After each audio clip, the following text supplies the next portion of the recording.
សម្រាប់បងប្អូនដែលចូលចិត្តស្លម្ជូរបងប្អូនអាចមើលនៅក្នុងវីដេអូនេះបានថ្ងៃនេះនាងខ្ញុំមានក្បាលត្រីសាម៉ុនចំនួន2ក្បាលបងប្អូនសម្រាប់ស្លម្ជូរហើយនៅក្នុងមុខម្ហូបនេះដែរក៏អត់ខុសគ្នាពីស្លម្ជូរក្បាលត្រីយើងធម្មតាដែរបងប្អូន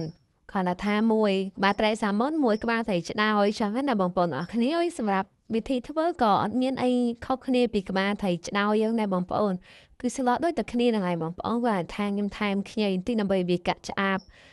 ត្រីក្បាលត្រីសាម៉ុនហ្នឹងចឹងណាបងប្អូនចឹងកុំឲ្យខាតពេលវេលាយូរបងប្អូនទស្សនានៅក្នុងវីដេអូនេះអរគុណច្រើនជម្រាបលា